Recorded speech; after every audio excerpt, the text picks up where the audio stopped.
the oddest little podcast on the internet. We are the Odd Pod. What's going on? My name's Stacy Kruger. Who are you boys?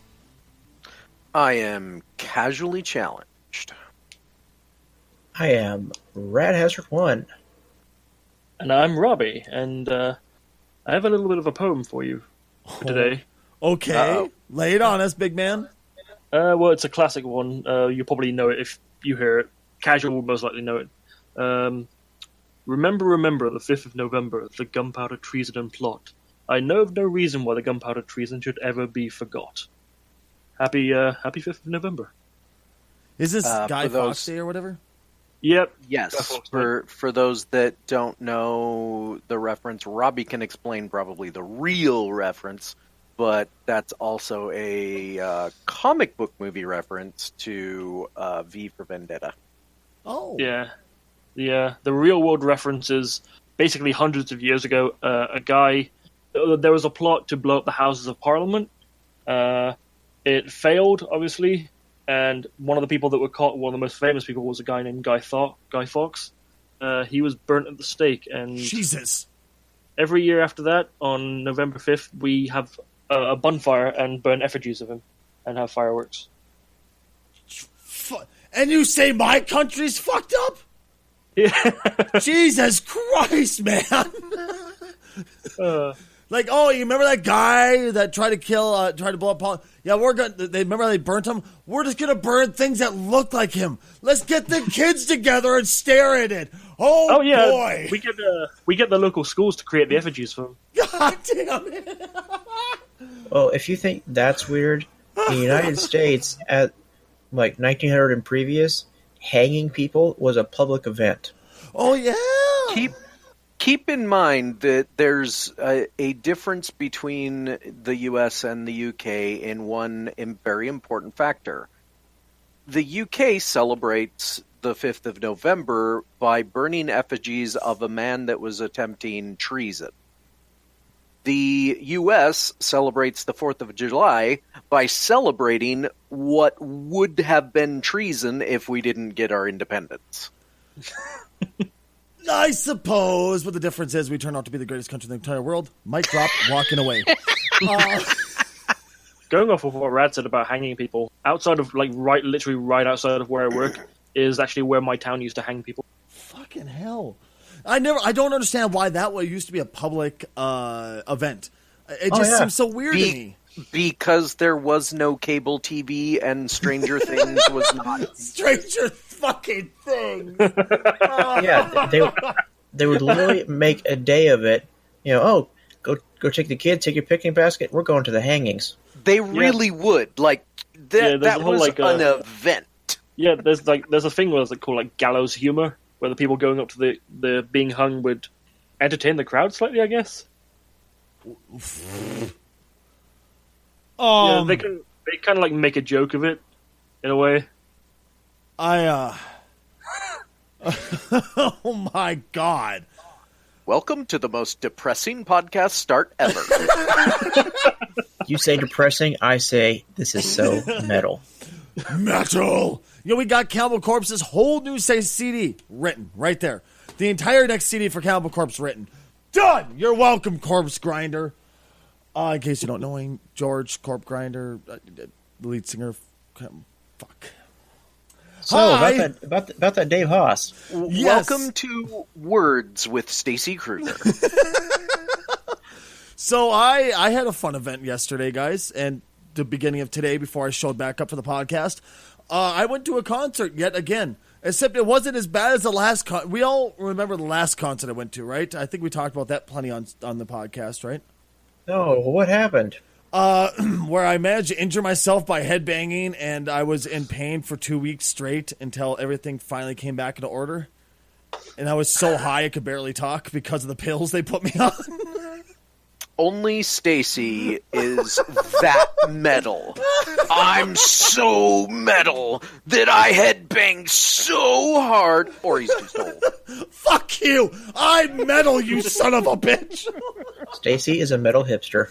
Oh, get the rope and the picnic basket! We're gonna have a hanging today! To my neighbors, That must sound terrible because they have no idea what we're talking about. It just clicked. It's part of a podcast, folks. I promise you. Don't worry. It's shtick. Don't worry. I'm just assuring them. Now, so my last podcast, yay! The last concert I went to, I got horribly injured by headbanging because of metal, not because I'm old. So this one I went to, it was, well, god damn it, it was a hipster show. Well, okay, the musician himself is not a hipster. It's just the crowd that follows him is extremely hipster. I mean, you just walked in, it reeked of patchouli, pompousness, and just like fucking like rolled up pants. It was just awful, man. And don't forget the PBR. Oh god, it was everywhere, dude. PBR, thick rimmed glasses, just snootiness. Beard oil. This fucking reeked up beard oil, dude. It was so bad. But Dave himself is not one. So I went to go see a musician named Dave Haas. Amazing musician. I'm fucking obsessed with him. I got a new pick from his show. I was going to buy a t-shirt and a vinyl, but unfortunately I kind of looked at my wallet and it started laughing at me. So I think it's a sign you're not supposed to buy shit if your wallet actually, like, actively laughs at you for this. They're all going to laugh at you. No! Hey, Mom, I'm going to go down to the pool. No! Why? They're all going to laugh at you. God damn it, Casual. Did you really get me started on this? Well, I was just making a quick reference. You could have let it slide. I can't let Adam Sandler references like that slide. I just can't. Are you proud of yourself? Yes. But, God damn. Well, let's put it this way. You know, somebody's career hasn't gone very far, and the funniest references from them are over 20 years old. You got a point. You got a fucking point, man. In case you don't realize who we're referencing Adam Sandler's musical album. A lot of people don't know this. He released actual CDs, albums, as we used to. Wow. Casual. You can call them records and sound even older. Yeah, I know. What are you talking about? They don't put out 8 tracks anymore? I still have the newest Dave Haas record on tape. I actually have a tape copy of it. Yeah, I bought a tape copy. Because I'm surrounded by old people. Anyway, so went to go see him, went to go buy it. It was just laughing at me. But, the concert itself was really good. But here's certain things when we were there that kind of happened that fucked up the weekend. So I streamed the whole trip down there and the whole trip back off my phone in the car. It was a blast. We had a lot of fun. Everybody had fun. It was just great. The trip down there back was fantastic. I got White Castle on the way back. Oh my god, my gut hates me, but fucking hell was it amazing. I'll be paying for it tonight. Patrick Harris? Neil Patrick Harris. What does he have to do with White Castle? It's a reference to Harold and Kumar. Never seen it. It's a stoner film. I know what it is, never seen it. I've seen the references. I've never bothered watching it because once I looked at it, I was like, this is going to be no better than that goddamn, oh god, what's the pot movie about, not Hot Tub Time Machine, which was also a really dumbass movie. I tried watching a few minutes of that and I slammed my face in the wall. I believe you're referring to Pineapple Express. Thank you. Yes, the train one, Pineapple Express. Oh my fucking shitlord! It looked no better than that. And that one, legitimately, I walked away after 20 minutes, going, "How do I human?" My brain was misfiring. Jesus H Christ, it was so bad. But yeah, so either way, great trip down there, great trip back. But when we were there, fucking interesting things happened. Okay. So first, we got to our hotel, and our hotel is on one of the most fun parts of Minneapolis, which is the capital city for my state, where actually it was St. Paul, which is, I think, actually the twin cities, the twin capitals, but I think St. Pitiful is the actual capital. Fuck off. I haven't had nearly enough coffee today to be thinking right now. But St. Pitiful's the fun part of town is University and Snelling, excuse me. Where was our hotel? University, and 3 blocks away from Snelling. The real fun part of town. And where was the venue at? University and Snelling, right in the fucking corner of the Turf Club. Oh, we had fun that night. So we pulled up to the hotel that's Days Inn, which, Days Inn, we got to talk, buddy.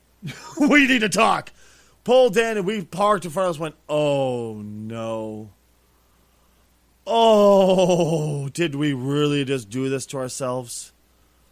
Oh no. Okay. Hutch, you're going to go in. We're going to sit out here and, stretch our legs while we're waiting for you. Okay, cool. He went in. He stood there for 15 minutes waiting for anyone to help him at the front desk. He's like banging the door, like, hey, hello? Doing anything he can to fucking get the attention. Finally, this stoned out gal came wandering down looking at him weird. Mind you, this is like, 1 o'clock in the afternoon. So it's not exactly like midnight where she's baked out of her mind. Where you'd expect a midnight attendant to be baked out of their mind, because it's a fucking Days Inn in the shitty part of town of the capital, in a really shitty hotel. You'd expect them to be baked. Not at 1 in the afternoon. So she came down, dreadlocks all fucked up, just kind of got that really weird look in her eye going, "Can I help you?" We're like, oh, this set the tone for the hotel, didn't it? Went to the hotel, got our shit, waited, all that time, finally got our key card. We grabbed everything in the car, even things we didn't need. We're like, grab the fucking spare change, grab the empty pop bottle of the crackheads. They'll break into your car for anything. Haul it all into this hotel room. But the walk was like a walk of shame. Not because, you just got fucked and you're walking out of, the chick walking out of the hotel, the college dorm, walk of shame. No, this is the walk of shame of going, why did I do this to myself? We had so many other places to stay. Why did we choose this when we could have spent an extra $20 and got 20 blocks further down and got away from this shithole?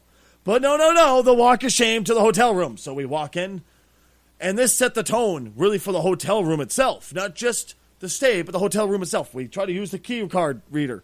Dropped it in, pulled it out. Didn't work. We tried for 15 minutes straight to get this goddamn thing to work. It wouldn't work. Until literally we plopped it in there, let it sit for 2 minutes, pulled it out, and it's like, oh, okay, it works now. What the fuck? Days in. What the fuck? So, it gets better. Oh, God, does it get better? So, walk in, look at the hotel. We're like, it looks like a hotel. It looks like an $85 hotel. Let's just say that much, It's kind of, So we unload everything. We're like, all right, let's check out the beds. We plop onto them. I wish I would have thought previously to doing this, because more or less it was doing like a face plant onto the concrete. You're just, oh, it hurts. It hurts. It was so bad. It was just awful, man. Fucking awful. So Hutch was like, okay, our beds suck, but we need some food. Have you ever been to Popeye's Chicken? Me going, I've never had Popeye's fucking chicken in my life. Are we going to go? Shit. Right? Because of little Nicky, I've always wanted to go get Popeye's Chicken, because Popeye's Chicken is the shiznit. I was like, dude, are we going to go get the Popeye's Chicken? He's like, yeah, let's go. I'm like, oh my God, Popeye's Chicken. I was like, wait, do we have to leave? He's like, yes. I went, fuck. Okay. So we left, walked through the walk of shame, and this is when the people who were staying in the hotel with us started to look at us a little funny. I don't know what was wrong with us. I don't know what was terrible about us, but we looked apparently a bit strange for this hotel. So we got to the car, went to the Popeye's Chicken. The whole drive there. Originally, the reason why we got this, because it was supposed to be 3 blocks away from the venue, right? It was 3 blocks. 3, city blocks. But not like a normal city block, but like the Twin Cities blocks. So it was like basically a mile away from the venue. As we're driving down, we're like, you know what? I think we're going to drive to this show. Also known as 3 LA city blocks. Pretty goddamn much. That's very good point. That's the best way to describe it. It was just awful. So we get there, we get to Popeye's Chicken, we grab our shit, which was fucking awesome chicken. I thought I was impressed. I want a Popeye's Chicken in my fucking town now, dude. Fuck Popeye's KFC. is best fast food chicken around. Dude, I thought KFC was good shit.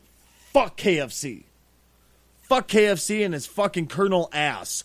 I want some fucking Popeye's chicken from now on, dude. That was some good shit. But yeah, so we get back to the hotel. We're munching on a chicken. That's fucking awesome. Hutch's like, hey, we're going to take a nap before the show. And my old man senses kicked in. I'm like, did you just hear nap? I'm like, fuck yeah, let's have a nap. That sounds great, right? Lay down. Hutch passes out like that. I cuddle up to Clorox. She's out like that. I'm just falling asleep. I hit the wall.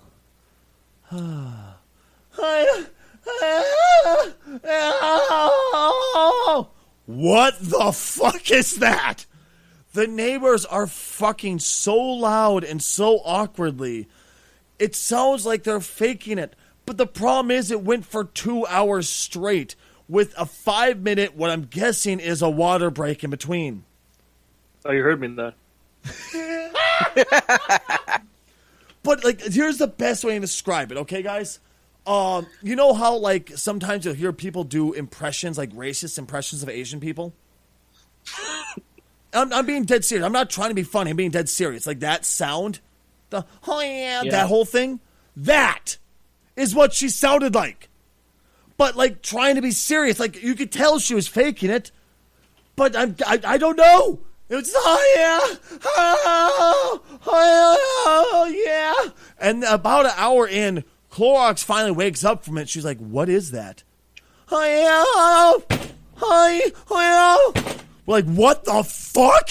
Dude, he's slamming her head into the wall? What the hell is it? But she's moaning the whole way, so I'm guessing she wanted to be chucked across the room. I don't know what the hell's going on. I'm probably trying to cry for help. So I'm sitting here, like, I'm borderline between laughing and being terrified because I couldn't sleep. Not because of her safety. Fuck that. I wanted to sleep. I'm an old guy, right?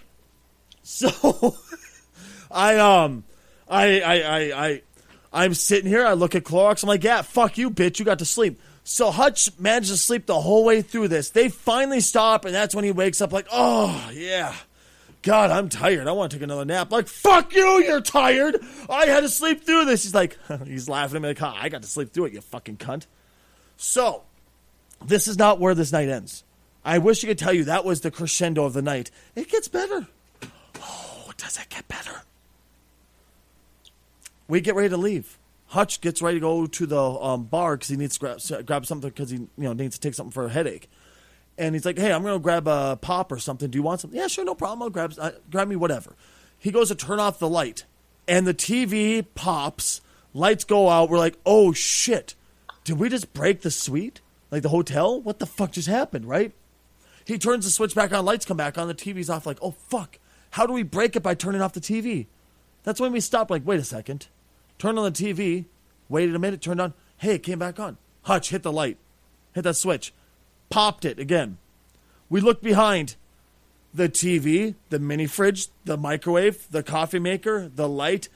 Everything is connected to this one outlet in the room, which is controlled by the goddamn light switch. Dude, it made no sense. Days In is so dumb. Oh, God, it's so dumb. So fucking dumb. So we leave. We go to the show. The show is fantastic. The first band to play is a band called Hannah Race Car. It was the very first show ever. The very first tour and the very first show ever outside of their hometown. Good for them. Kick ass. Follow your dreams, Hannah. I'm sure you guys will never hear this, but Hannah Race Car, if you do, follow your fucking dreams. Kick ass. But I will say this. Before you guys go on your first national tour, it'd be a very good fucking idea to actually, I know it's a hard concept, but actually practice your fucking songs. Because legitimately, these guys were all over the place. They sound like they could barely be held together. The bass player was barely there. I mean, he was playing, and his bass parts fit, I guess. But coming from a bass player, that was some of the weakest bass lines I've ever heard in my entire life. And these all were what I like to call floor stares. They boot stares. They sit there and stare at their guitar the entire time. Because, they don't want to look at the crowd because, holy shit, there's a crowd in front of them, So they sit there staring at the boots the entire time they're playing. The rhythm guitar player was like, what does he keep looking at? I couldn't figure it out until I realized it wasn't a set list he set in front of his monitor. It was a notebook with all the chords from his songs. He didn't bother learning his fucking songs before he went on tour. He just went, okay, I guess I need to play this. And just like every single song, he's looking down, okay, those are my chords, I have to play. Got it. What? So, and for the last song before this end of the show, the lead guitar player and singer's amp blows out on him, so they had to switch it out. They had to go without the rhythm guitar player. Didn't know his parts anyways, and they actually sounded pretty decent, surprisingly. Amazing, right? Very weird show. Dave Haas hit the stage, blew my fucking mind, blew the whole show out of the water. Got a bit political. That's the only thing I didn't like about it, but you know what? I paid the ticket. I guess I have to deal with it, but future musicians who might be listening to us who want to get into music and want to use it as a platform for it, don't, please, unless every single one of your songs is a political song and you want to make your entire shtick about politics, don't. Because there's a lot of people out there who just love your music, want to come hear your music, and don't give a flying fuck what you believe. I'm one of those. And it's almost, when I'm almost going, God, do I really want to keep doing this when I know he's going to rant about politics on stage, even though I love his music? That's a bad sign. That's a bad fucking sign. You know what I mean? And I love this guy to death, but luckily he kept it to the minimal. You know, he just ranted about hating said person in office right now and how bad, blah, blah, blah, blah, blah. It was like a minute at most, luckily. So, last two songs hit, the second last song hit, and we thought it was the last song because there's so much power in it. All of a sudden he picked up an acoustic. We're like, what, that was an amazing momentum. That was like the greatest crescendo of all time. How can you bypass that? Like, how can you do something better to finish up the show, right? Then he said, we lost one of the greatest musicians of all time just a little bit ago. And then he broke into Learning to Fly by Tom Petty. Now, I know I've told a stream about this. I think I've talked about it on air too, didn't I? Like during the podcast here? About my love for Tom Petty? Probably. Okay, well, Tom Petty was my very first concert ever. He's what made me want to get into performing, get into music in general, stuff like that. So him playing Learning to Fly, I started to fucking cry and shit. I was like, God damn it, stop it. And I'm just belting out every fucking line to this whole song, just having a fucking great time. So, show's over, we take off. We were going to stick around for the headlining act, but we're old men, we're tired, so we decided to take off and go to Dennys. I wish I could tell you this where this night ended. It didn't.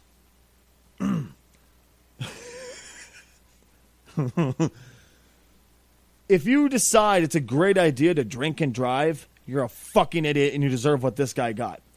So we pull up to Dennys, we see fucking 5 cops.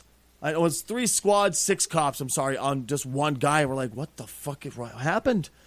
We pull into the Dennys parking lot and sit and look and realize he's getting the fucking all the drunk tests, the breathalyzers, the field sobriety tests, all that bullshit.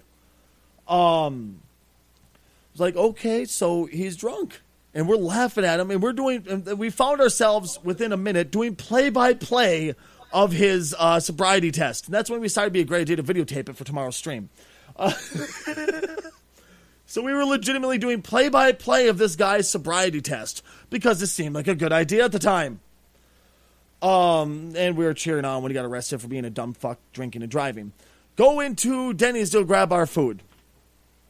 Dennys is a very well-known establishment. Am I right, guys? Generally speaking, at least in America. Would you expect good service when you went to a place like this, since it's a chain? No. Oh. Well, I would, since it's a chain restaurant, a bigger chain restaurant, I would expect decent service. No. I have had more. I think maybe at one point Dennys probably had better service, but they have gone way downhill in the last, decade. So I found. This is only I've been there twice in the last, 20 years. So I don't really have a good, feel for how they used to be. But I was expecting, since it's a chain restaurant, they would have good service. Went in there, stood at the front counter. We're kind of like, hi. Hello, we'd like a seat. She comes up about 2 minutes later. Oh, hi. Well, how, 2? Okay, yeah. Put us at a seat. I'll be right back to get your drink orders. Oh, okay, sounds good. Walked away. It was 15 minutes before she came back to let us know and ask us what we wanted to drink. I'm like, are you fucking kidding me? Are you fucking serious? So okay, let me get that for you. She went and got me my strawberry lemonade. Got Hutch his chocolate milk. Clorox ordered Oreo milkshake malt thing. Okay, cool. So I got my strawberry thing. He got his chocolate milk. Her malt took close to another 15 minutes to get, because she was just off running around, sitting at her table drinking coffee and shit. A fucking couple came in, was sat right behind us, got their drink orders and got their food ordered immediately as soon as they sat down. So, and we still haven't gotten her malt yet. Clorox, 15 minutes later, finally got her malt. I snagged a bit off. She's like, okay, I'll be back in a second to get your food order. I went, oh, I'm sure. I looked at Hutch. I'm like, watch. 15 minutes. About 20 minutes later, she finally came back for our food to let us know ask us what we wanted. I ordered this. He ordered this. I was like, hey, do you have a hollandaise sauce? She went, what's that? I went, oh, man, this is already this has topped out the night. Because to me, it's kind of a staple for breakfast food, hollandaise sauce, like eggs Benedict and stuff like that, right? Well, I don't know that I would consider it a staple. Also, I think hollandaise is disgusting. But that's another communist. But that being said, not knowing what hollandaise is kind of weird. Especially working in a restaurant that handles breakfast food. To me, it just seems weird. But okay. Yeah, I mean. I was like, okay, whatever, I'll take that. Oh my fucking shitlord, our food took a half an hour to get to us. I've never seen such shitty service in my entire fucking life. So it came time to finally leave. We left, paid for it. We were going to go give her a tip. We were going to give her like $2. Yeah, that's it. There was no option for no tip or other tip. It was only 5%, 10%, 15%, 20%. You weren't allowed to choose anything else. I was mind blown, dude. I was like, are you fucking kidding me right now? Dude, fuck you, Dennys. You think I have to tip you, you fucking cunts? You did not earn $5 worth of fucking money on the side here, lady. You earned maybe $1 at most. That's me being just nice. You earned nothing. If it was me being me, I wouldn't give you shit. Yeah, I mean, that was a fucking awful, awful day for service. Get back to the hotel, pass the fuck out.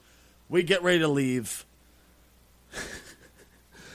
I go to use the facilities at my hotel room, and I always forget that the toilets at hotel rooms are not exactly a nice toilet, right? But you expect something you can at least sit on and get the business done, right? No? Casual, when was the last time you stayed at a hotel? About a year ago. Did you use the facilities at all? 6 months ago. Well, of course. Was it at least were you at least able to get the business done while you were on the throne? I'm not sure where this is going, but of course. Okay. Has anybody else here recently used a hotel bathroom? Rad? Robbie? A couple of months ago, I did. Did you get to use the throne and be able to complete your process? Yeah, fine.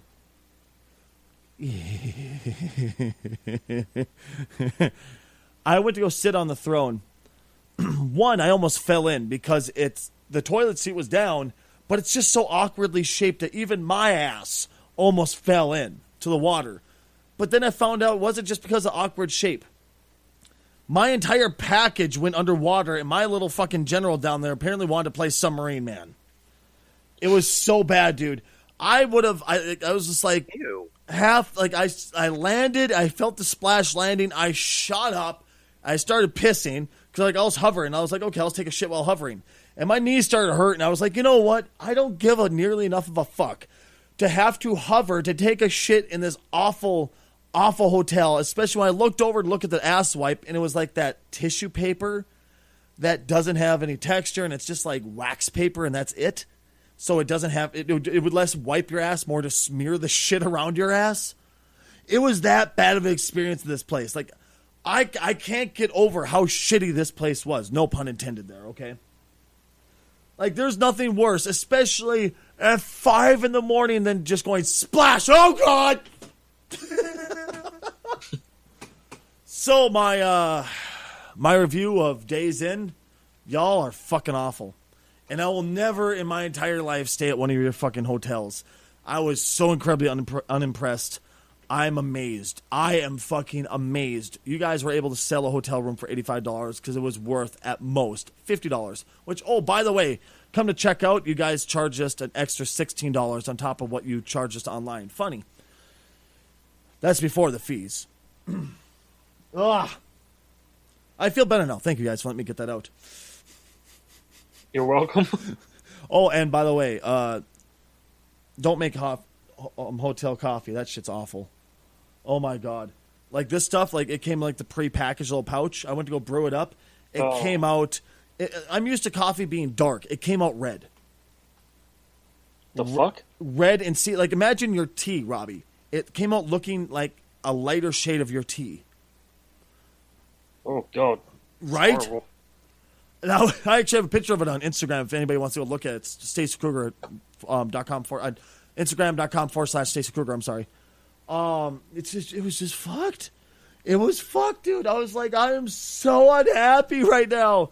But it was caffeine, so I poured it down my gullet and forced myself to drink it. I was debating on just frog walking a turd across the blankets, but I decided I didn't want to get charged anymore, so I didn't do it. But there you guys go. There was my review of my weekend. It was fun. How was your guys' weekend? Sounds like it. You guys do anything fun for your weekend? I worked. That's about it. Well, anything exciting happen at work, or was it just boring shit? 'Cause, I mean, you work at a game store. I can imagine all types of crazy, fun, stupid shit would happen there. Yeah, I mean, the most memorable thing that happened this weekend was a guy came in, an old guy, because we do like secondhand electronics as well, so he just sell a camera. In the middle of me looking through his camera stuff, he casually, like, very, very slowly pushes a wrapped sweet, or like candy, and for Americans, like, he kind of just like pushes it slowly towards me. And then when I look at him, he just gives me this really fucking creepy smile.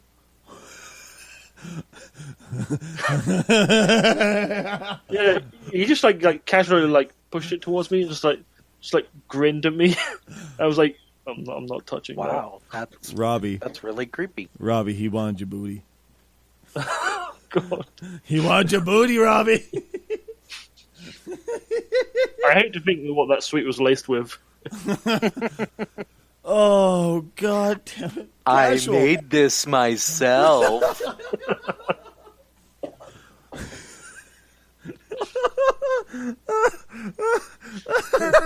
God damn it. Casual, anything happen with you? Not really. I just went to see Thor. Ooh, you did. Please. Although, technically, I didn't go to see it this weekend. I went to see it on Thursday night, just so that Hey, you went to see it on Thor's Day as well. it wasn't spoiled. All right. Without spoiling it, because I'm actually hoping to go see this one, believe it or not. I know, shocking. Stacy's going to go see a movie. Stacy wants to actively see a movie on his own. I know, amazing. Like John Wick, which you guys have been trying to drag me into for a while. Okay. Casual. Robbie, both of you guys have seen it. I don't know if Rad's seen it or not. Rad has not seen it. Okay. Can you, without spoiling it, give us a review of Thor? Okay, so first of all, one of the things you have to go in expecting that I wasn't... I mean, the director, Taika Waititi, has directed a few films, and they've all been a little bit quirky. They've also all been very humorous. He's a New Zealander, and he has not quite the same sense of humor that other people do, but all that aside, the thing you have to go in expecting is that this is a comedy first. Really? It is It has the typical action moments that you expect from a superhero movie. It has plenty of action. It has a plot that's really good. It's another episode of Marvel. I consider the Marvel Universe at this point to just be a very, very expensive and slow television series. And each episode is good. Some are better than others. I would consider this to be one of the better episodes. Now, outside of the comedy aspect, which is very good, there's something that did you see Guardians of the Galaxy 1 or 2, Stacy? I've seen a portion of it when I was at Clorix's house for the day before Halloween. That's about it. I want to see it. I actually want to see this. Okay. Oh, excuse me, I apologize. I'm almost positive Rad and Robbie have seen Guardians of the Galaxy 1 and 2. Yeah. Guardians 2 had too many jokes. And what I mean by that is there were moments where they shouldn't have put a joke. And they did. I feel like there were a couple of the exact same moments in Thor Ragnarok. Okay. There were moments that could have been. They don't have to be joke. But I feel like James Gunn and Taika Waititi have a certain style that it's good. Don't get me wrong. I would like to see Taika Waititi do another movie with Marvel. I would like to see James Gunn do another movie with Marvel. But maybe in the editing process, you say, this moment doesn't need a joke. Again, it's not a complaint so much as it is just a weird tonal thing, like you're watching this scene and it's dramatic and you're like, wow, and then there's a joke and it's like, oh well, that it kind of kills the it. scene. Okay, yeah. I think I know what part you're talking about, Casual. There's a couple of them. It's not quite as bad as Guardians 2 was. Guardians 2 had a lot of moments that could have been better without the jokes, but this one has like two somewhat major moments, I think, that if they hadn't put a joke there, it would have made it even better. That being said, great movie. And Jeff Goldblum, if you don't know who he is, he's The Fly.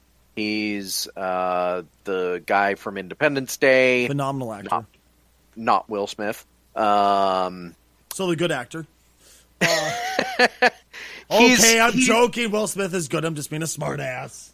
He's one of those kind of national treasure type actors where he does his own thing, but we still love him for it. In fact, I think we love him more the more he gets to do his own thing. Yeah. He is at his most Jeff Goldblumiest in this movie. Really? I cannot this is this movie and this role for him is going to go down in history as one of his best. Like when people think of Nick Cage, they think of certain movies. They think of the scene with the bees. They think of, they think of certain things. This movie is going to go down as the ultimate Jeff Goldblum clip show movie. Like, people are going to be referencing every scene for years to come when they say, oh, you know who Jeff Goldblum is? Oh, you mean that guy from Thor? That's going to be his new thing. Now, is this a good thing or a bad thing? This is a great thing because, again, like I said, it is a comedy, and his portrayal of this character, I honestly don't know if he was going for comedy. Like, he's that Jeff Goldblum-y. Like, he's just at the top of his Jeff Goldblumness. And yes, if you look in the dictionary, all of these are actual words, the adjectives and adverbs that describe Jeff Goldblum and the way you can be Jeff Goldblum. But without getting into spoilers, what I will say about the movie outside of it's funny is I'm not sure, because I started to realize about halfway through the movie that, and I've thought about it after I saw it, I'm not sure if this movie holds up if you know nothing about the MCU movies. Really? So you'll have to have seen the other ones? Well, I don't know. Like, I can't... There's... Because it is like an episodic TV show at this point, there's so many references to previous movies that some of them are just throwaway references. Like, only the superfan is going to get this joke, and it's not important to the plot at all, but they make a reference. And I smile, but then I start to think about it. Was it really good, or was it only good if you've seen certain movies in the universe? Like, if you know a little bit about this universe. So, because... Okay, go ahead. I'm sorry. Well, I was going to say that it feels very set-up-y for future movies.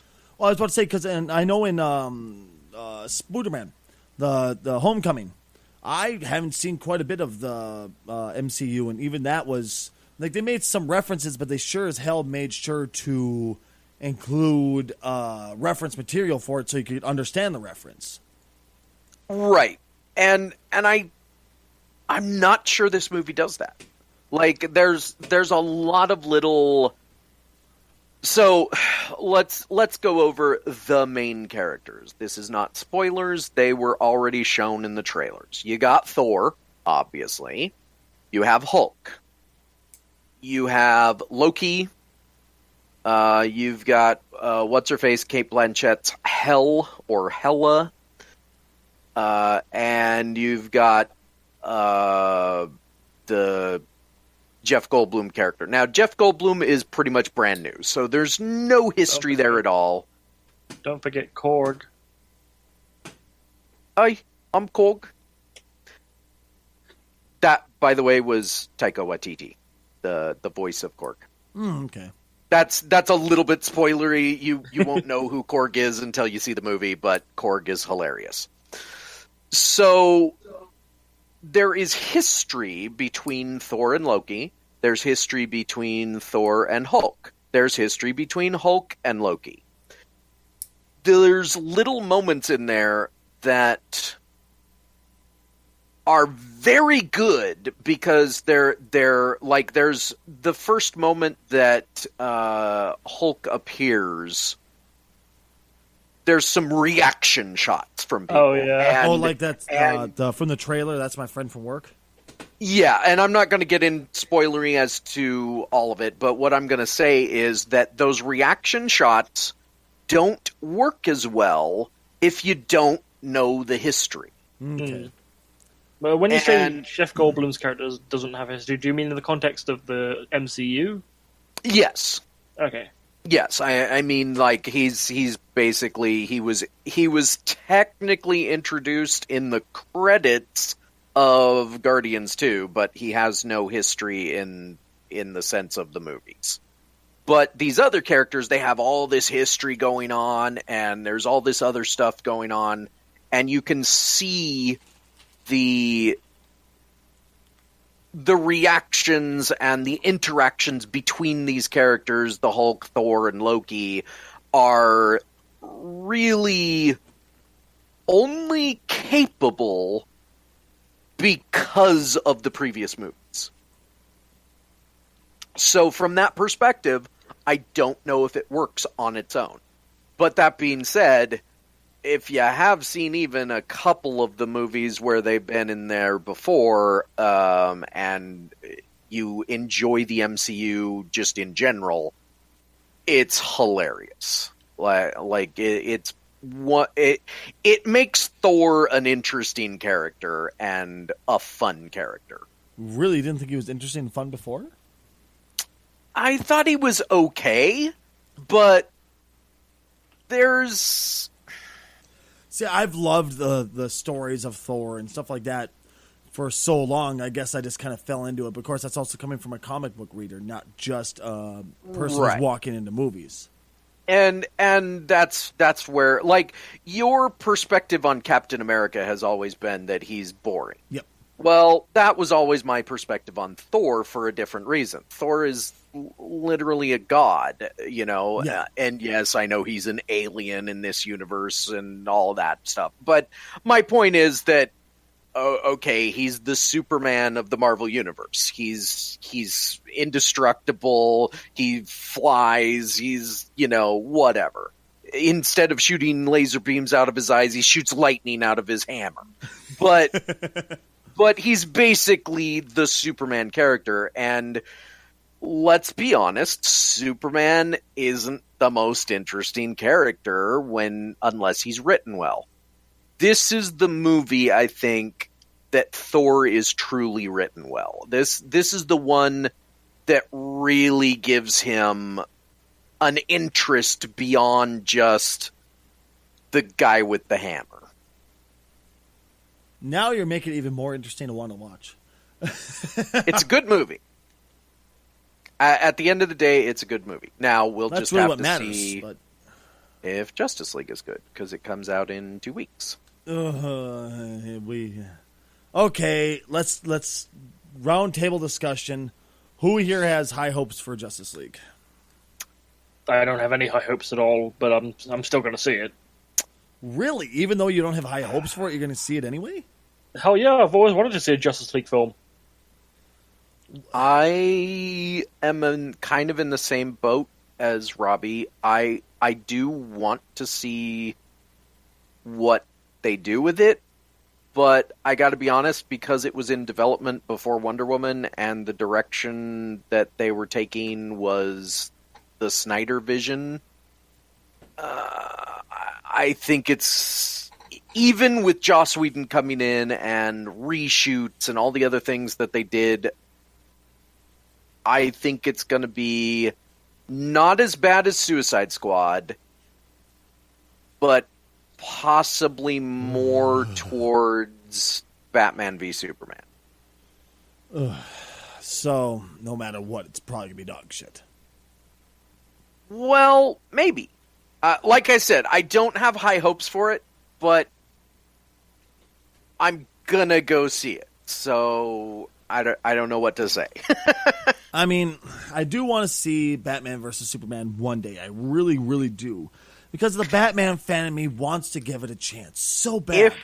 If you do, you have to see the extended edition, even though it's like 30 minutes of extra content. It covers a few plot points that the theatrical version didn't, and it does it better. It's still not a good movie because there's still Jesse Eisenberg to cope with. Which one's that? There's he's plays Lex Luthor. Oh, that douchebag. Oh, God.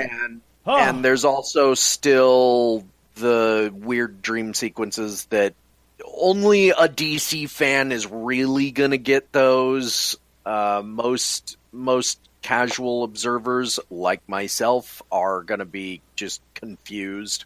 Okay. Like I said, I'm going to see it one day. The same reason why I gave Suicide Squad a chance. Because I was like, the DC fan of me, you know, the Superman, the Joker, the Harley fan of me was like, I have to see it.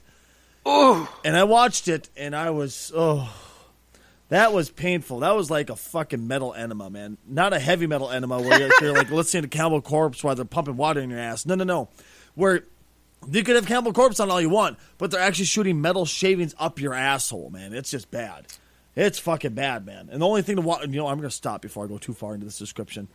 I appreciate that. But yeah, I think, it was just our awkward. listeners appreciate that too. It was just awkward, and I'm going to give it a chance one day, and I will eventually give Superman a chance, and also give Justice League a chance. But I thought Man of Steel was a good movie. You're literally the only person who's ever said that to me. You will probably enjoy it for the action, mostly because you don't really care about Superman. Yeah. So you're not going to have the same.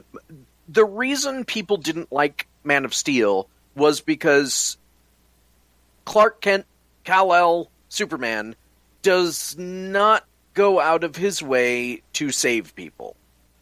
Like, he does a couple times, but when he is fighting Zod, he's focused on Zod. And he's not, like, kind of paying attention to his surroundings. I still think that's a stupid fucking argument. I do too, and the thing is, the reason I like the movie and the reason that I'm okay with him is because the setup is different than, like, the setup of the original character of Superman is that his dad was, like, the greatest thing since sliced bread, and he's, like, super Boy Scouty, and he has to save everyone, and, his dad approves. The setup in this one is different, and it's because of the setup that I can accept that he's not thinking about saving people, he's thinking about stopping the bad guy. And well, I think I probably why I would have a problem with it is because the same reason why I love Batman. If they ever got to the point where they brought about the Flashpoint Batman, where it's daddy killing people and mom's Joker, I don't know if I could handle that. I don't know if I could bring myself to like. I remember reading some of the Flashpoint, just feeling awkward. I don't know if I could see that on the big screen. You know what I mean? So, I mean, I can understand why people would feel awkward with Superman not being the Boy Scout, because that's what he always has been. Right, but this is the thing you have to consider is that this iteration is a different. It's like I equate it to the 80s, 90s version of comics, where everything was darker and it had to have a more serious tone. Yeah. And I think that's probably because Zack Snyder grew up reading comics at that era, and he liked it. It was the Frank Miller era where Batman was a dark character. Because even originally, Batman wasn't that dark. He just had a kind of messed up childhood. Yeah. But there was a time when people started taking the extremes, and I think the problem with the movie-going audience is we have had two versions of Superman in movies. We've had the Christopher Reeve version, which is the ultimate Boy Scout. He doesn't do anything bad. He doesn't even smoke. He's just he doesn't drink. He doesn't do anything. You better be careful, Miss Lane. Then we have... He doesn't even go inside without protection. What the hell? There you go. Then we have the other version, which is the Zack Snyder version, which is closer to something that Frank Miller would do with Superman, and has done.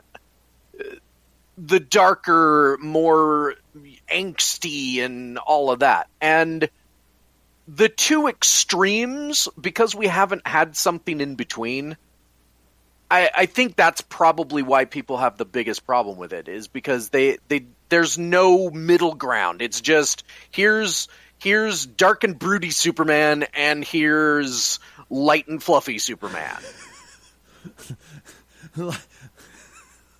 Light and fluffy with a marshmallow covering. I can see what you're coming from there, dude. I totally can. It's just, and of course, now we have the Batman that actively kills. That's another reason why I'm afraid to watch. I'm not even joking, dude. I'm just like, God damn it. I don't like the thought of a Batman that kills. Same reason why I always had a problem with the Flashpoint one. It's just like, Okay. dude, that's why he came back and took Azrael? Azazel, thank you. Took Azazel off No. the throne again. No, you're right. You were right. Azrael. Azrael, okay. I always fuck up the name, so.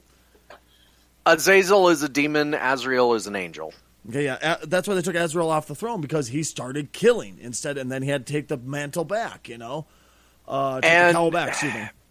Okay, what you have to go into Batman v Superman. Okay, first of all, you actually have to watch Man of Steel first, because Batman v Suicide Squad is kind of a side story.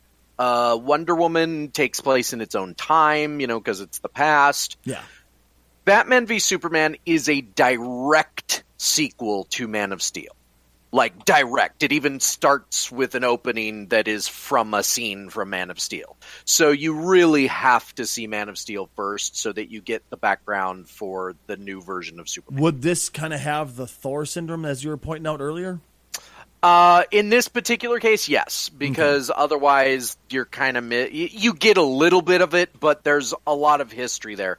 Secondly, you have to, after you've seen Man of Steel, if you do, when you go into Batman v Superman, you have to use some history that we don't fully know yet, but is alluded to, and that is the Joker killed Robin. And Batman busted out all the Joker's teeth. Okay, so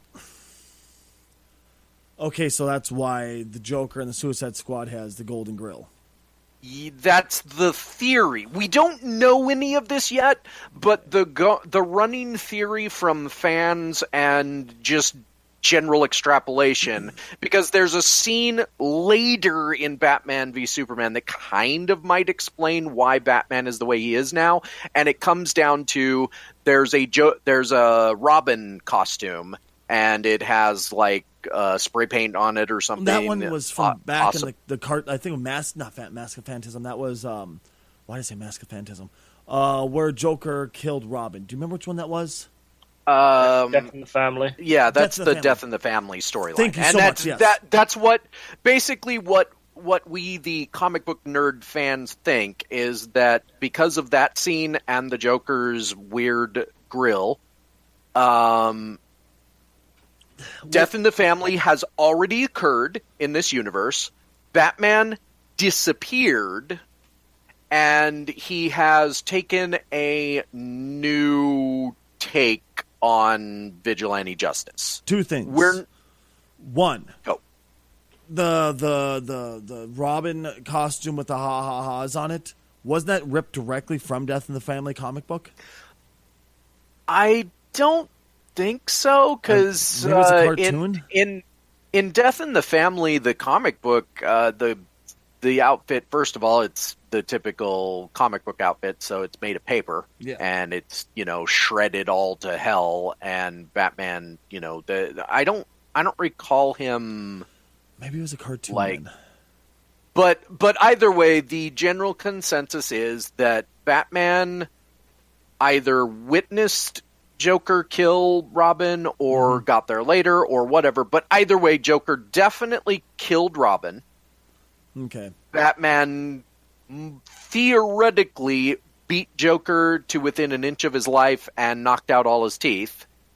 And Batman then went sort of into retirement and came back with a vengeance. And it's not that he brings guns to the fight, but if the bad guys have guns, he will use them against the bad guys. Okay, here's my second part. First off, I remember seeing that. I remember seeing that scene. I remember it from a comic or a cartoon. I can't remember what it was, but I'll find it one of these years and show you.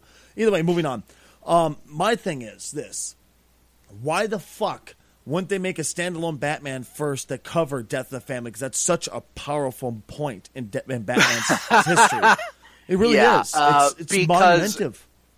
This goes to the whole DC thing. DC is trying to catch up to where Marvel is. And rather than taking their time like Marvel did, they're just like, oh, we have to get our Justice League movie out there. Good point. Good point. I know we covered this before, and I apologize for bringing it up. It's just as soon as I thought that's a thought that comes in my head. It's the fucking death of the family. Agree. Dude, it's so monumental. They should have done it right, but they didn't.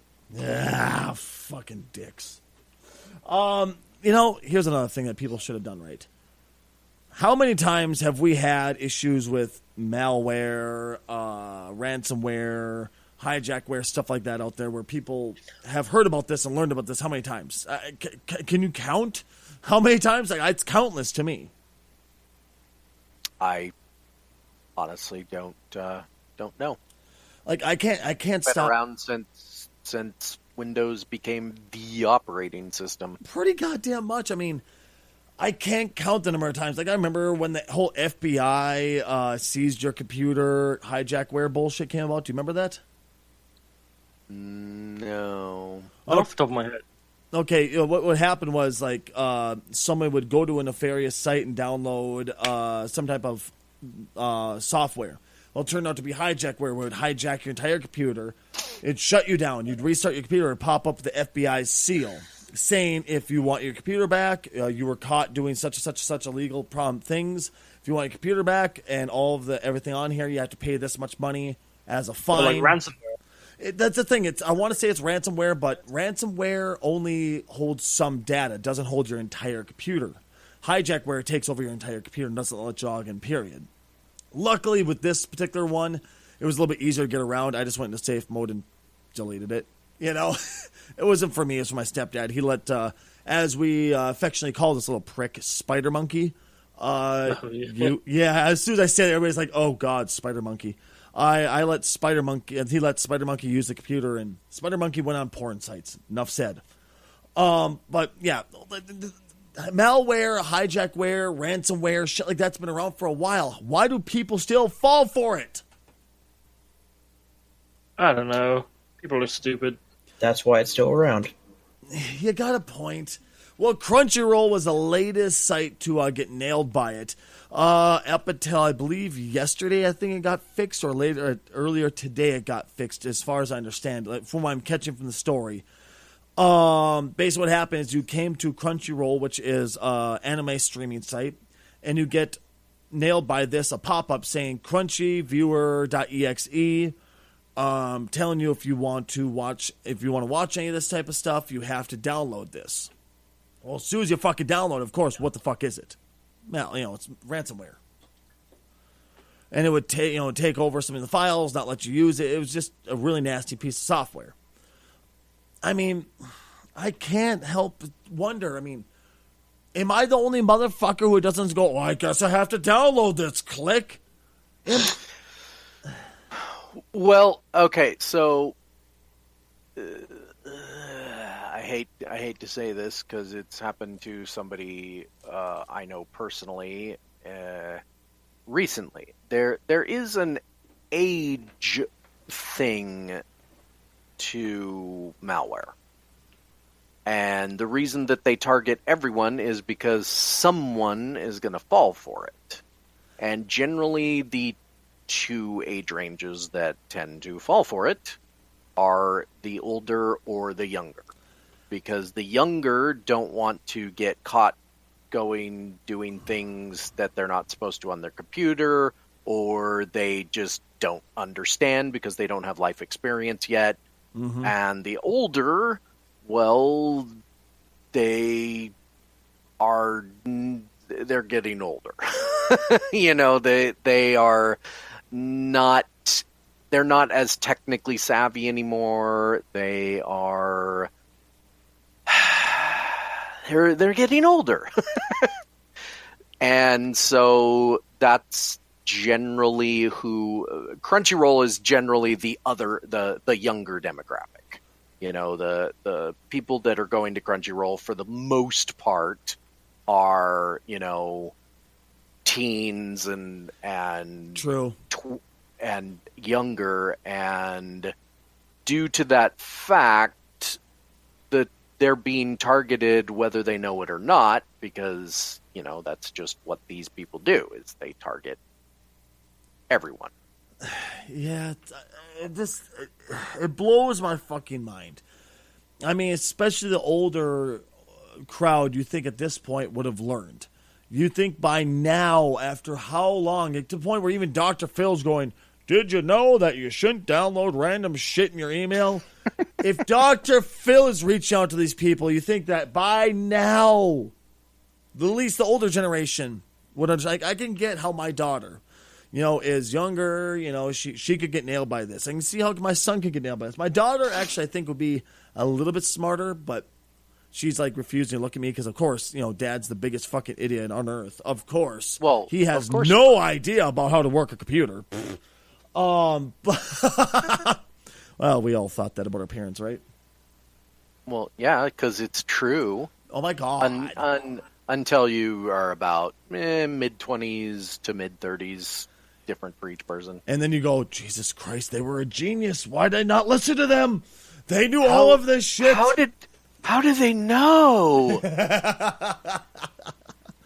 Anyway, it's just, it blows my fucking mind how this type of shit still happens. Am I the only person who actively teaches my children, though? I try at least to go, hey, did you know you don't download random shit? Or if, like, my son's sitting here, one day I went on a website and it popped up. I said, do not download this. Well, it says you have to. Yeah, you don't. They're trying to get into your computer. They're trying to, it's ransomware that tries to take over your computer and make you pay something to get your information back. What? Yeah, that actually happened. I want to say like 3-4 months ago. I went on some site and that happened. Also, I'm wondering if something like ad block would have stopped this. I'm not sure if it would have. I mean, I hate... Probably not. Okay, I hate suggesting ad block, but unfortunately, things like this are linked to ads. That's the problem is that there's people getting around ad block now. There's more and more websites because I generally use ad block for the majority of the internet. I don't use it on Twitch because I have a subscription to Prime, so I don't get commercials anyway. Yeah. But the problem is that the people that pay for ads and the people that want to sell ad space, they are trying to do business, and I get that. But what they don't seem to comprehend is the reason we use ad block. It's not because of the banner ads or the ads on the side or whatever. The reason we use ad block is because of the ads that are like I'm sitting quietly, I'm perusing a web page, I'm searching something on Wikipedia, maybe I'm going down a trope hole. Maybe you're going to a certain website for nefarious reasons, such as a little tug. No. But as I'm going through one of these websites, suddenly loud noises, flashing things. That's what we, the community of people in existence, I'm not saying people on the internet, I'm saying everyone, none of us want that. And yet that's what the ad developers have chosen to do because, we need your attention. You don't need it that bad because that's called negative attention. It means that I'm actively going to block you and actively stop you. Yeah. Yeah, unfortunately, and it's what sucks because me coming from a background where advertising was very heavily used, radio, media in general, both radio and TV. If there was a way to block ads on those and just get right back to programming, we've been fucked. Realistically, it's impossible, luckily. But you catch what I'm trying to say here. It would have fucked us because radio is impossible to be around without advertising dollars. And most websites are also the same exact way. That's why I try not to use ad block. Only time I ever use it, for me at least, is A, if I'm going on a website, which I think might be sketch, turn it on. B, before I go live for the podcast or go live on stream, I'll turn it on after I've already researched the news I needed on a reputable website, and then turn on ad block, reload the page, so they've already gotten their advertising. but also I can Right. not have to worry about, yet again, like you said, the screamer ads. Well, and for me, the worst part of all of this is that the websites are blaming us, the people that are visiting them, for using ad block when they could have controlled the ads. They could have, if money wasn't God, they could have said to the ad makers or the people that they're selling the ads to, you can use our, we'll sell you this ad space, but you need to make sure your ads don't do X. You need to make sure your advertising is not, blaring in people's ears. And I'll be honest, one of the first things that made me love AdBlock was just stopping videos from playing, period. Even without sound. Because the problem with videos playing is it takes forever to load a page. Well, it did back in the Stone Age of the internet. But, that by stopping it completely, suddenly the page loads faster. It's amazing. Yeah. And, it's... as of right now, nobody knows any way to make this work better. There's no solution to it right now besides paying, for the privilege of not having ads on that site like Twitch Prime or Amazon Prime. Which, funny enough, about why you say it doesn't matter if you have it on or off on because you have no ads. Say you have Twitch Prime, but you still chose to use ad block. The broadcast. Well, I have.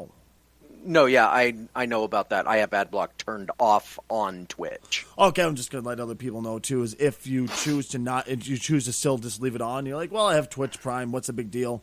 They don't get credit for the ads that would run as if you didn't have Twitch Prime. Say you have Twitch Prime, they run ads. People who don't have Twitch Prime or are not subscribed, they see the ads.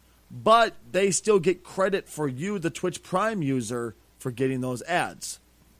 Now, say you have ad block on, they do not get credit from you, even though you have Twitch Prime.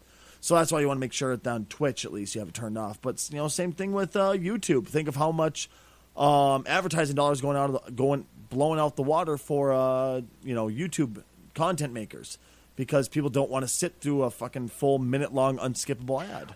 Well, and I got to be honest with you, when it comes to YouTube, they're shooting themselves in the foot too, because not only are they not wrong, they're making advertising like king in their own community. Like they're whoever runs YouTube, they're going insane with it. We don't want to.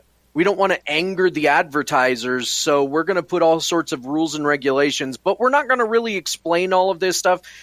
I was at one point considering doing a YouTube channel. I am so glad I decided not to. There are people actively right now leaving YouTube that are big YouTubers that have decided, well, I'm going to take my services to Facebook or whatever, that currently don't have the same weird rules and restrictions and all the... I'm not going to get into it. You can go to YouTube and search for videos on what YouTube is doing to YouTubers. But what I will say is their ad policies are some of the worst. They don't care about the content creators. All they care about is the ad dollars. Yeah. Apparently, according to YouTube, they are introducing an update to the algorithm which will quote-unquote fix the majority of the videos that have been wrongly demonetized. We'll see how well that goes.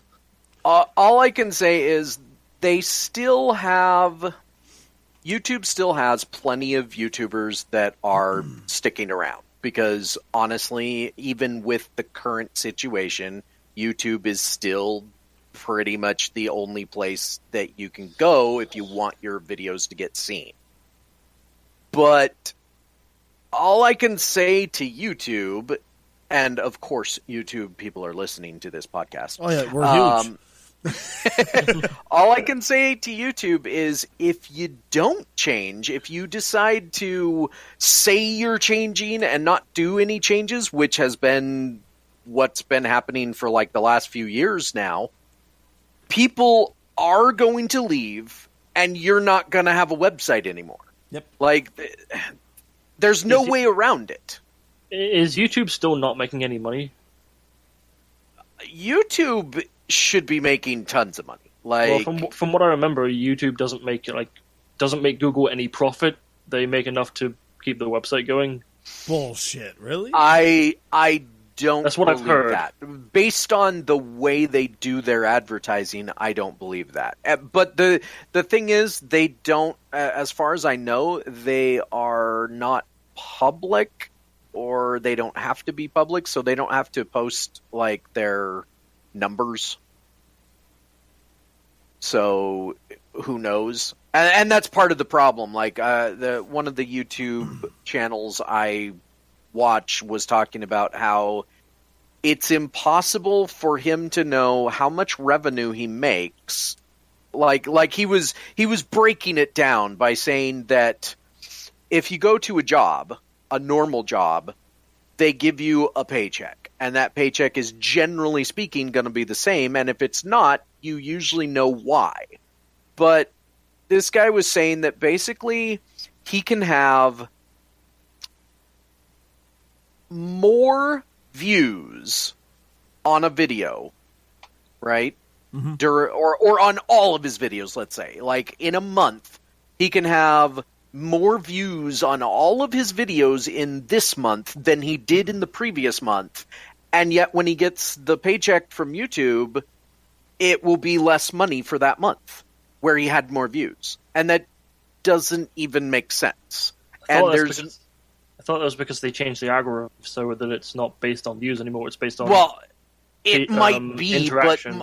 But my point is that there's no way for the YouTuber who is making money off of YouTube to tell how that money is being made. Like there's no recourse for them. You basically, when you sign up for all that stuff and you sign your life away, you literally sign your life away. You have no knowledge of how they do stuff. And I personally think it's a bad way to do business, but I don't YouTube either.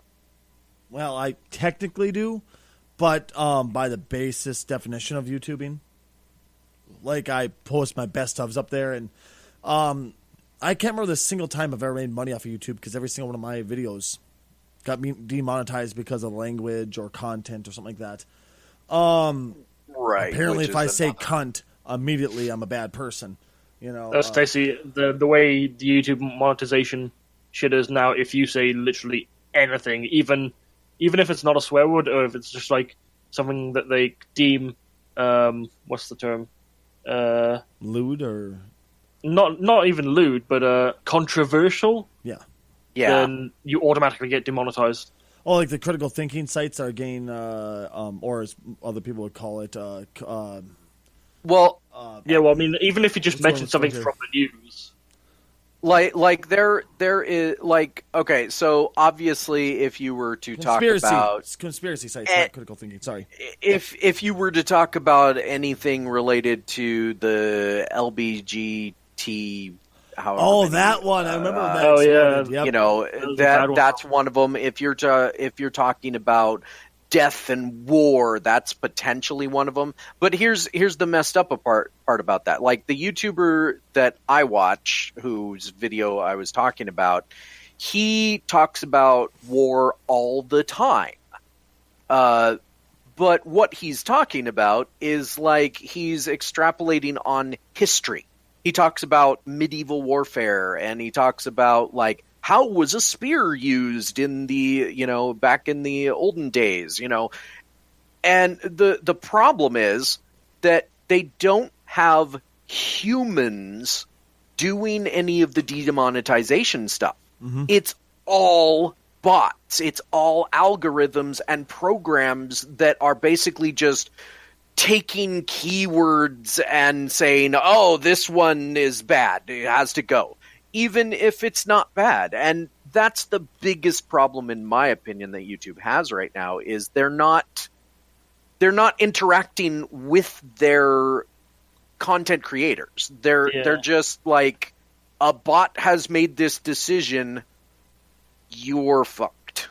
Yeah, it's a combination of the demonetization but also from like the last few, what YouTube quoted as the adpocalypse, because of the basic because basically the shitstorm that advertisers played. Even if you do get a video monetized, it makes fuck all in money. Yeah, it's a, and I get that YouTube has to make money in order to stick around, because they are what do you call it? Well, it's not that they can't keep running all of the space that they provide the users without money. Money runs all those servers, but there's got to be, they have to figure out a way of doing it that is not actively screwing people over. They need to, if they want to make money, they need to hire a couple of extra human beings and actually do it themselves instead of just writing a program. And I'm more and more convinced that Google isn't even a real people anymore. I think it's actual AI, and it's learning, and it's learning through YouTube and all the other things. God, I mean, in order to do that with real people, though, they'd need a lot of fucking people. Oh, I know that, and I'm not saying that there is just an easy solution, but what they're doing now is definitely not helping them. Yeah, you're absolutely right. I don't know. What's the solution, though? That's the biggest thing. What the hell is the solution? Does anybody have an idea? Not many ideas are coming about, and that's the problem. Yeah, the reworking of the fucking algorithm. Is that going to fix it, though? Because how many times have they done that, though? Well, I mean, people not being greedy. Well, I mean, they've done it a dozen times, but each time they do it, it's fucked it up. They need to go back a few steps with the fucking algorithm to how it used to be. I mean, back when chicks with big, huge tits doing video reviews were okay, and that's what made the money. reply girls.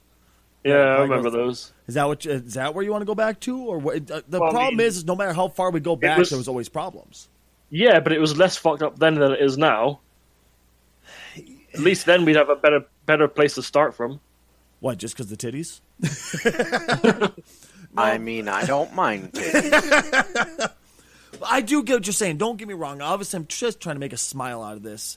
But you're absolutely right. You're right that it used to not be as bad, but we've always had problems. It's just how we choose to cure them. And YouTube chose to go over the deep end with curing it instead of... YouTube is using a nuke rather than a scalpel. Yeah, that's about it. But a nuke is the only way to be sure. When everything absolutely positively has to die. All right, let's get on something a little smiley here for a second before we get into a really heavy subject. I want to talk about something smiley, guys. I found this article and it made me think of us because we've all touched on a few of these. 9 of the strange... I didn't touch anyone. I have video evidence, motherfucker. It's not an article about murder-suicide, is it? No, what? Well, you said it reminded you of us. Oh, go fuck yourself. The 9 strangest... God damn it, Ron.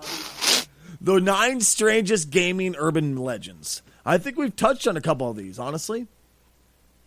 When I say Tomb Raider and strange urban legends, urban myths, what does the first thing that comes to mind for you?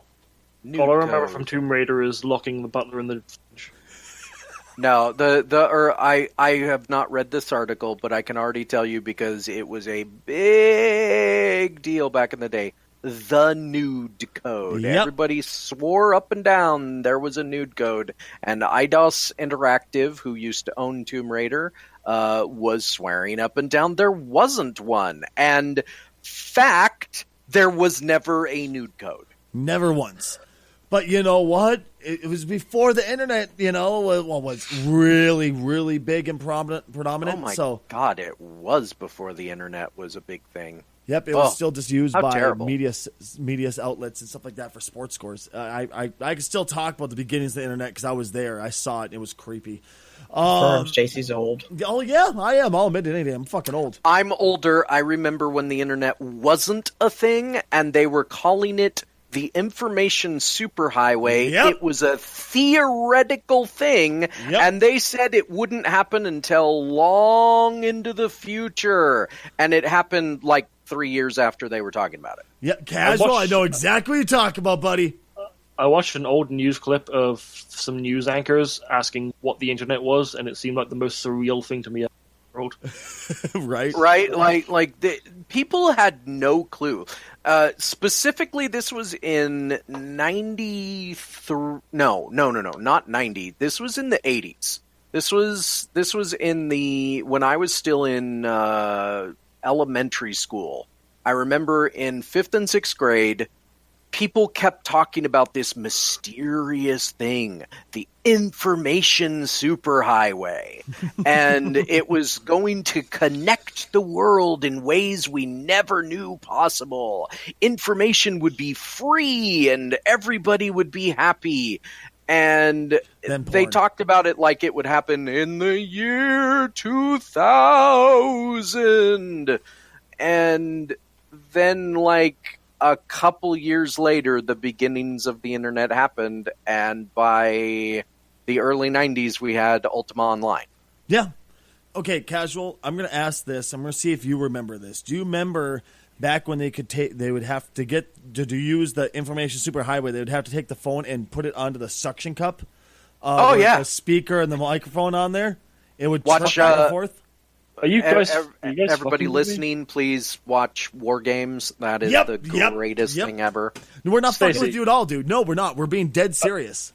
A suction cup? What? Okay, take your goddamn mind out of the gutter, Robbie. So back in the day, phones used to be connected to a wall with a cord, and then connected to the phone base was a receiver. It was this strange device that had two speakers on it. One where you could listen, you put that one up to your ear, and one that you could talk into. That's a microphone. And they were all the exact same, and they were like round, and you put them. It's hard to describe, but basically, we'll put a description in the YouTube so you can see what we're talking about, because it's very archaic. I love casual when he gets to be just cunty sarcastic. What? Me? Sarcastic? Never. Oh, God damn it. But yeah, seriously, Robbie, I'm not even joking at all. You took the phone, the handle, and just kind of stuck it onto this thing, and it would chirp back and forth. You get sports scores and shit like that, and you would get news stories.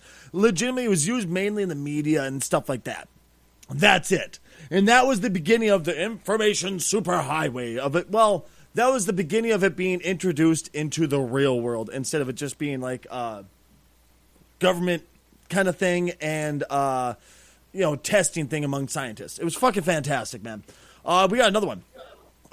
Street Fighter 2 Shenlong Unlock. Does anybody remember this one? I do. Okay, you remember this one. Shenlong? Isn't that the dragon from Dragon Ball Z? That's Shenron. I'm thinking of Shenron. Oh. Shenlong was supposedly Ryu and Ken's teacher. Yep. He was eventually added in Street Fighter, let's say, Ultra Street Fighter 4 as Goken. Yeah, Goken was in. I think Goken was actually introduced in Street Fighter 3, but not as a character you. Yeah, he was an NPC, just a story character. But supposedly you could play them in like Street Fighter 2. Well, here's what they did. So this is obviously pre-internet, well pre-internet, being very popular at least, and actually be able to be used in the households. Gaming magazines were fucking all we had, right? So what Electronic Gaming Monthly did is they took this as a chance to prank their viewers. Prank their readers, and they pulled a prank saying, hey, this guy's here, you just have to do this secret code to unlock him. And people were fucked with for hours. And this is something that still goes this day. We're like, did you know that you can unlock it? No, you can't. Just like, once again, Lara Croft, people still believe that Lara Croft is in there and you just have to unlock her titties and she'll come flopping out big old pixelated tits. Part of the problem with the Tomb Raider Lara Croft one is that it was on PC. And on the PC, modding has been around for a long time. And guess what? One of the first mods people made for PC Tomb Raider. Polygon titties. Which were really bad, too. I mean, they were so sharp, they could kill you. Hold on. I got just shh. Nude. Don't ask. Stacy is actually searching this during a live recording.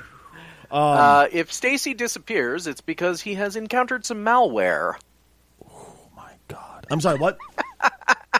No, I'm finding a whole. I thought I was going to find a whole bunch of polygon titties. No, I'm finding nothing but live humans who modeled. Well, and keep in mind the other thing that the internet was for almost immediately was porn. I am loving this. Thank you so much for bringing this up, boys. Now, moving on. I have to close this site. I don't want to close this site. I always fuck up the pronunciation of his name. Polybus. Thank you. The supposed game that was introduced for like between a week to a month. I want to say, it was Portland, Oregon. And it was so well, it possessed kids where they got violent. They'd fight over the machine. They couldn't stop playing it to the point where they would pass out at the arcade and spend all their money and steal money. And then they'd have night terrors, panic attacks, severe nausea. Wasn't that supposed to be like a government experiment? Yep, supposedly Men in Black came and delivered the machine and then came back and took it one day after getting up. Shut the fuck up, guys. No, it didn't exist. No. I did a whole bunch of research, and I was able to catch a couple programs that discussed this. And everything that was reported on about this game was other games put into one game, basically, where it's just sections of games, of different games that you would imagine, like that actually really did exist. They're going, well, that was just one game that we just combined all of our memories into, because we as humans, we tend to do that, where we alter our own memories. We don't realize we do it, but we do it. And this is one of those ones that happened where we remembered multiple different things into just one cabinet, pretty much. And it became Polybus. And so, don't worry. The Men in Black, we're not here to, I don't know, kidnap your brain through a arcade game. Well, I don't know about you, but I'm here to kidnap your brain through an arcade game. Fuck! Okay, so I've never heard of this one. There's the Curse of the Madden cover. Does anybody know what the fuck this is? Yes, No. the Madden Curse. I know a lot about that. Rad, please. So, your favorite player is now on the cover of the latest Madden video game. That means he is going to suck like no tomorrow the upcoming season. Or or he's going to get hurt halfway through and not be able to finish the season. That's the Madden Curse in a nutshell. Really? Really? Yes. Okay. So the reason this is an urban legend is because it was kind of true. Basically, Madden football games always had somebody on the cover. They always had like somebody who was big during the previous season on on the cover of the latest, game. And it's Madden is actually one of those first games where game developers figured out, hey, we can just sell a new one every year and not really change a lot. But we already kind of covered that. So, excuse me. Like Rad said, what would happen is during the next season, this player would have a terrible record. Whoever was on the cover of Madden, and it wasn't like an actual curse, but it became such a thing. And it wasn't every player that was ever on a Madden cover either. It was just enough of them that it became a thing. And if you've ever seen a Madden cover since, you'll note they don't have players on the front anymore. They just have Madden and the year and maybe like a generic like football team looking thing or whatever. Jesus. Because of this curse, players didn't want to be on the cover anymore. Like it was no longer like it used to be. It made them famous, but it was making them famous for the wrong reasons. They should put all the players on them. Every single one. Christ. The Madden curse worked. Look, half of them suck now.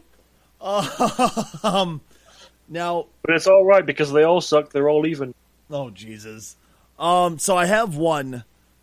When I say urban legend, urban myth, or whatever, and Minecraft in the same sentence, what comes to mind for you guys? Herobrine. Yep. O'Brien Yep. was here. Yep. Okay, I actually know the guy who created Herobrine.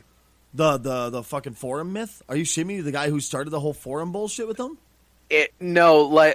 So there was a website called Ghost in the Stream. Before that, it was called I can't remember the name before that. I got in when it was Ghost in the Stream. This was before Twitch was huge. This was when Justin TV's gaming section was just starting to grow. And what happened with Herobrine is that two people on a multiplayer game one was pretending to play single player, and the other one had created a custom texture for their character, and they went in and they were like, hey, what the hell is that? And it was just this weird, like, it wasn't even a mass market thing. They weren't doing this on YouTube. It was just on this little streaming site that a few people, myself included, visited. But here's why it grew. Notch, when Minecraft was brand new, and this was around that time, was visiting various places to promote Minecraft. One of those places was Ghost in the Stream.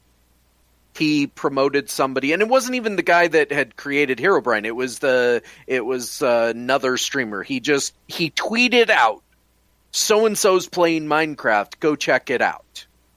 So Ghost in the Stream got big at the perfect time, and this whole thing started. Like, it was just a joke that they were playing amongst basically the few friends and stuff that were really in on it, and those people were like, what an idiot. The rest of the people who were basically coming there because the site had been tweeted out, and they did play a lot of Minecraft at the time, were looking at it going, oh my god, what was that? And then it exploded. Now, what makes this particular myth really take hold is the fact that Notch himself embraced it, because what Herobrine is supposed to be is like Notch's dead brother or something like that exists in Minecraft and you can't get rid of him. So in the update patches, everybody, when they update a video game, they released update notes, right? Yep. In the update notes, ever since then, and I think they might have stopped doing it more recently, but in both alpha and beta, every single update note at some point in the notes would say Herobrine removed. Like it was an inside joke because they knew it was fake, but people just lost their mind. It became this whole big deal. Some people still believe it to this day. Dude, my kids still believe that shit to this day. Like, I try to, no, honey, trust me, it's a joke. No, Dad. No, Hero Brian's real. See, we found his castle. What? Yeah, my friend at school found his castle. He told me where to find it. I'm going to find it in Minecraft today. I'm like, but honey, that's a randomly generated seed. No, Dad, there's a Hero Brian castle. Oh, God. Okay, son, sure. Whatever, kid. Whatever, sure. It was just like, what the fuck? No. So there you go. There's another one. I have four more. Three more. Legend of Zelda Majora's Mask.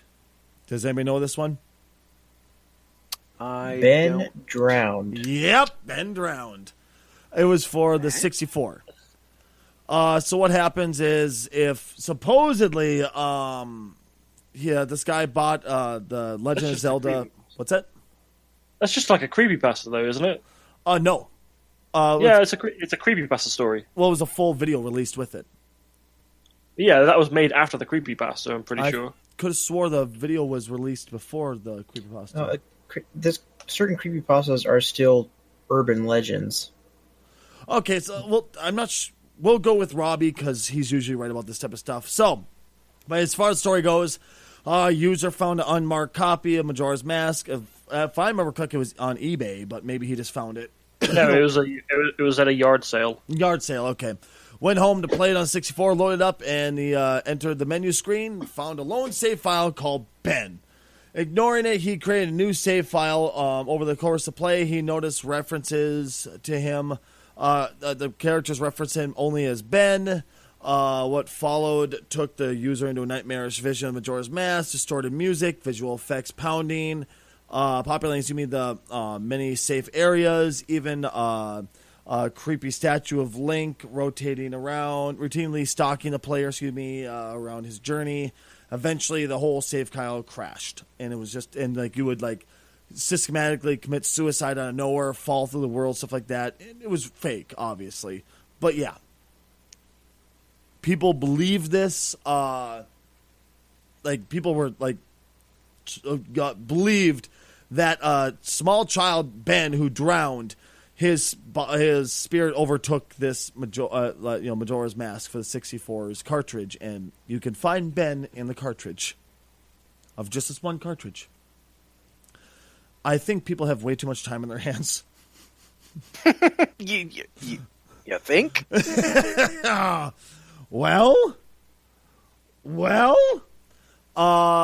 Mario Galaxy, Super Mario Galaxy 2. Does anybody know this one? Yeah, I do. I do not. Shiverburn Galaxy. Yep, that's correct. Shiverburn Valley, the Shadow People. So apparently, if I remember correctly, it's on the crest of a hill. You can see a whole bunch of shadow people, and it really doesn't explain why they're there. Just that they're creepy, staring down on you and stuff like that. Not there, but apparently it's just there. Rad just found it. Shit. Yeah, the big thing with these is these things, they only appear in this one level. They don't appear anywhere else in Nintendo's entire catalog. And there's no reference to what they are, or what it is. Well, apparently one of the old names for the level is Hell Valley, and they are quoted as being called Hell Valley Sky Trees. Really? That's what the texture is apparently called. Okay. But, they really look freaking creepy. There's a lot of theories about what they could actually be. They do look creepy as shit. I'm not going to deny that. Look like Slenderman to me. In a way, yeah. Honestly, there's just two more here, guys. Search for the elusive Bigfoot in San Andreas. Oh yeah. Okay, so there were 2 urban myths surrounding San Andreas. The problem is that one of them turned out not to be an urban myth. One urban myth, and this is something that's probably common knowledge by this point, is the hot coffee urban myth. Now, Rockstar swore up and down, left and right, side to side, that there is no sex minigame in San Andreas. There isn't. There's none. We did not program that in. That's somebody modding. Now, keep in mind, when San Andreas came out, it also came out on PC. So there was a little bit of confusion. The problem happened when somebody used a Game Shark on their PlayStation, which was a device that would allow you to cheat. You plugged it into the back. I and loved my Game Shark, man. And they used the Game Shark to find the hot coffee minigame. Therefore, since it's on an theoretically unhackable disc, well, there you go. Rockstar lied through their teeth. Hot coffee was discovered. They eventually had to relabel all future copies as adults only until they officially removed the minigame from the code in later versions. So that was, turns out, not an urban myth. Well, the Bigfoot, however... Oh, sorry, just follow up on hot coffee. Go ahead.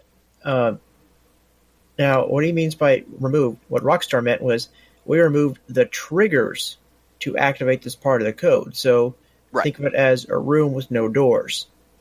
And what I want to emphasize here is, if you don't know what hot coffee is, what happens in San Andreas is that you can date as the main character. And you can date about, 4 or 5 different girls that are, like, triggered to be able to date you. You, like a Sims game or whatever, you basically date them to a point where they really like you. You have like a meter that goes from 0 to 100, and when it's at 100, then they really like you, and at the end of a date, they say, "Hey, CJ, would you like to come up to my place for some coffee?" And they say it just like that. I mean, it's pretty clear they don't want coffee. Yeah. And you as woohooing. You as CJ, the player of CJ, can say yes or no. Well, what was originally supposed to happen, because they made the minigame for it, is you were supposed to say yes, if you said yes, and then it would switch to an inside the apartment cam, and you would get a sex minigame.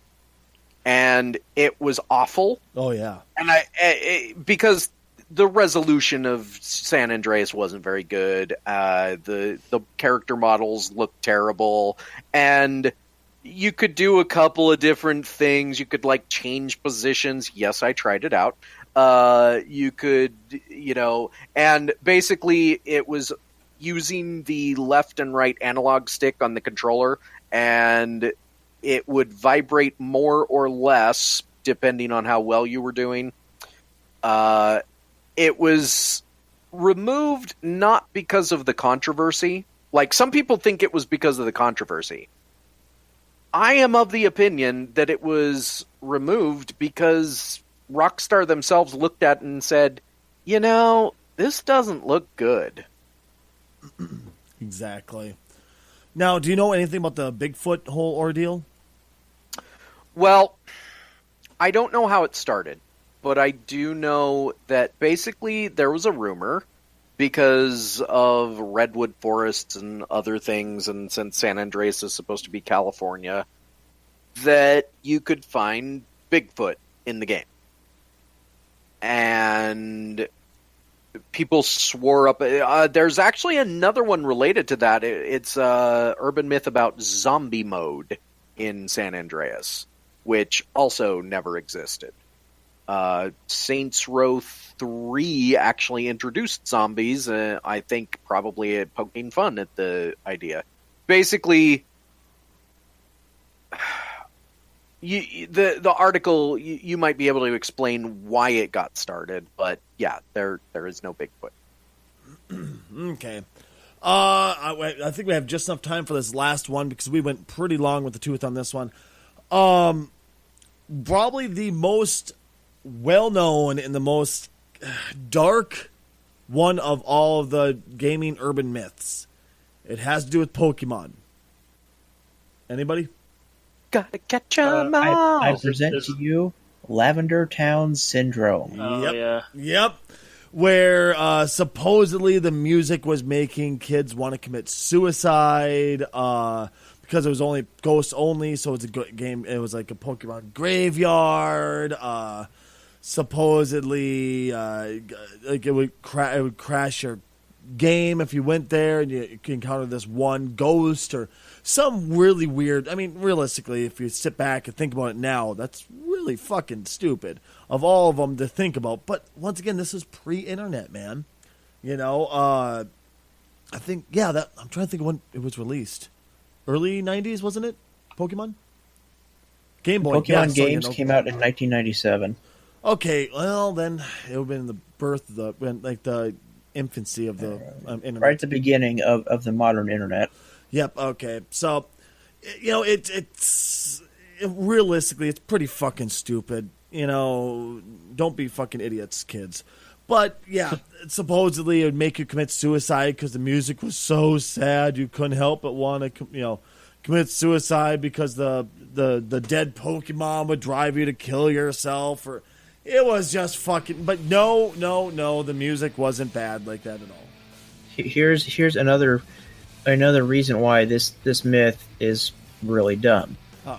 Remember, you're talking music that's only 4 channels of beeps. Uh-huh. We're talking original Game Boy. Uh-huh. Oh God, my favorite part of the Game Boy was with Pokemon games, you go to attack something, it would cut out half of the music. So because the Pokemon sound would override part of the channels. Oh, it was so priceless, dude. Oh, God. All right. I think we've gone nearly long enough. I'm Stacy Kruger. Who are you boys? I'm Robbie.